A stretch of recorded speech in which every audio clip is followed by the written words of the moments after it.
The Arabian Sea, lapping at Kerala's shores, holds more than just scenic beauty. Beneath the waves lies a treasure trove of sea sand, estimated at a staggering 74.5 crore tons. This underwater wealth, valued at roughly 35,000 crore rupees, has become the center of a controversial project, sea sand mining. The project, spearheaded by the Indian central government, aims to tap into this resource, with Kollam district identified as a prime location. The potential financial gains are enormous, with Kollam's share alone estimated at 14,200 crore rupees. And this project is not just about Kollam. Other key locations along Kerala's coastline, including Ponani, Chavakad, Alappuzha and Kochi, have also been earmarked for potential extraction. The sheer scale of the project is immense, promising to reshape not just Kerala's coastal landscape, but also its economic and environmental future. The project has ignited intense debate, raising concerns about its environmental impact, economic viability, and the distribution of its benefits. As the project moves forward, these concerns continue to fuel discussions about responsible resource management and the delicate balance between economic development and environmental sustainability. The proposed method for extracting this underwater treasure is trailer suction hopper dredging. This technique involves a specialized vessel that acts like a giant vacuum cleaner, sucking up sand from the seabed. The process, while seemingly straightforward, raises concerns about its impact on the marine ecosystem. The dredging process, by its very nature, disrupts the seabed, potentially impacting marine life and habitats. The extracted sand is not immediately ready for use. Sea sand, unlike its riverine counterpart, is laden with salt. This salinity poses a significant challenge for its use in construction. While some experts suggest that simple exposure to rainwater might be enough to desalinate the sand, others are not convinced. The effectiveness of this method and its potential impact on the sand's structural integrity remain points of contention. The debate over desalination underscores a crucial aspect of the project: the lack of comprehensive scientific study. The long-term impacts of large-scale sea sand extraction on the marine environment and the suitability of the extracted sand for construction are yet to be fully understood. While the projected value of the sea sand is enormous, the financial benefits for Kerala are less clear. The current arrangement dictates that the state will only receive a share of the goods and services tax, GST, generated from the sand trade.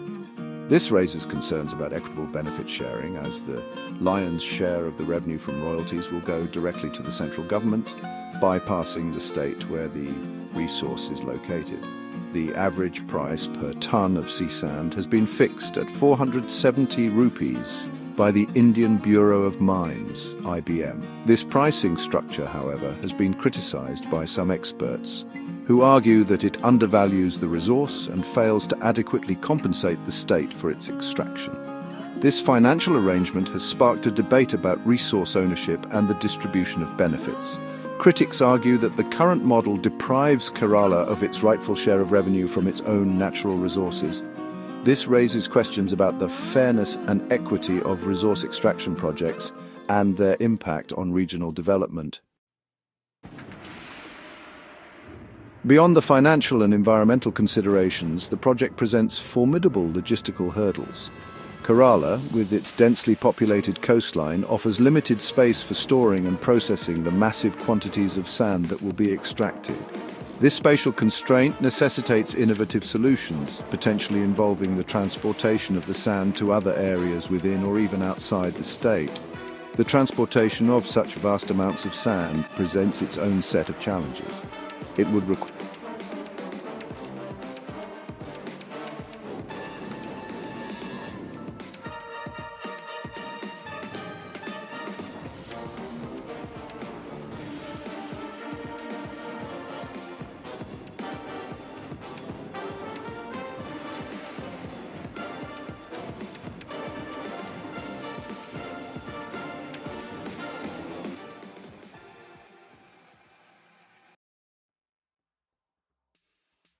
Perhaps the most pressing concern surrounding the project is its potential impact on Kerala's fragile coastal ecosystem.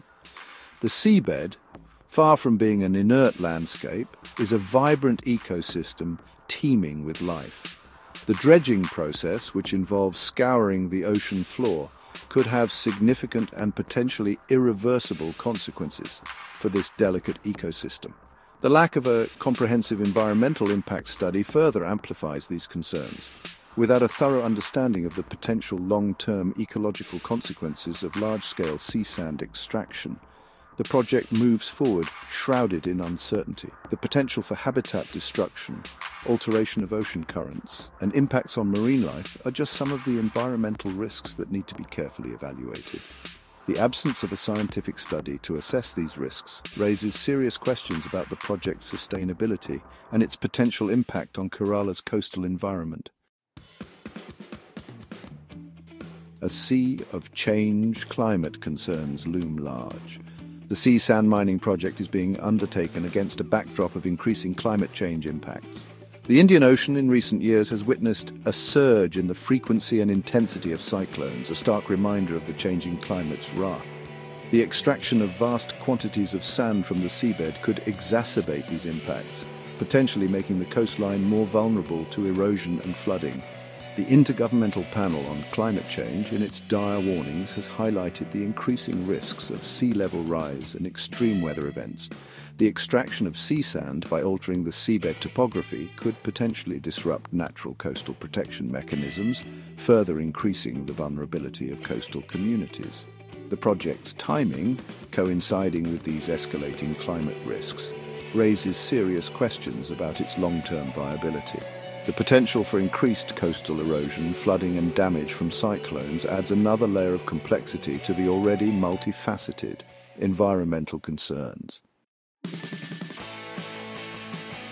Waves of dissent, political and social backlash. The sea sand mining project has not been met with open arms in Kerala. On the contrary, it has sparked widespread protests, particularly in the coastal communities directly affected by the project.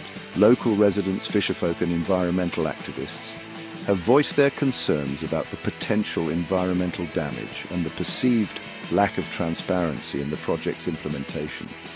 Political leaders too have joined the chorus of dissent. The state government's perceived silence on the issue has drawn criticism, particularly from opposition parties.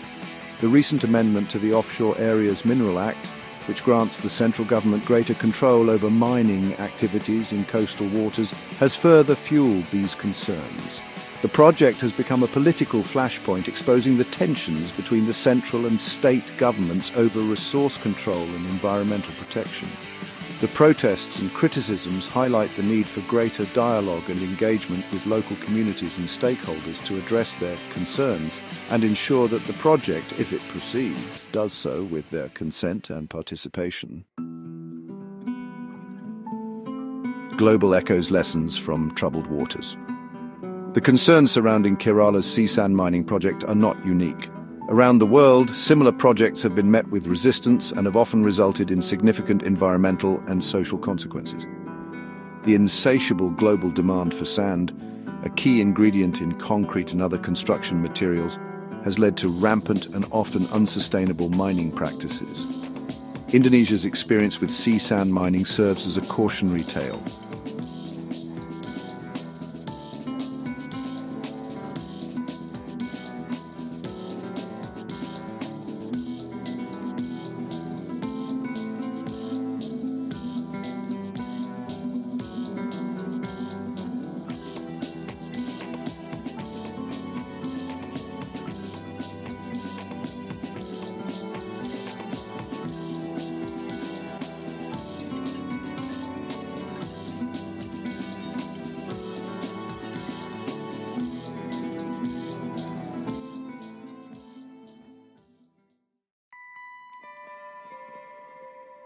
A shifting landscape balancing progress and preservation. The sea sand mining project in Kerala presents a complex dilemma, forcing a confrontation between the allure of economic progress and the imperative of environmental preservation. The potential financial gains, while substantial, must be weighed against the potential environmental and social costs.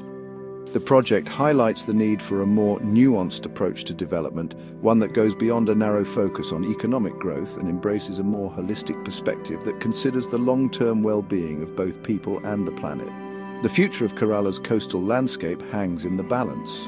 The decisions made today will have far-reaching consequences, shaping not only the physical environment but also the lives and livelihoods of millions of people who depend on it. The challenge lies in finding a sustainable path forward, one that balances the need for development with the imperative of protecting the very resources that sustain life.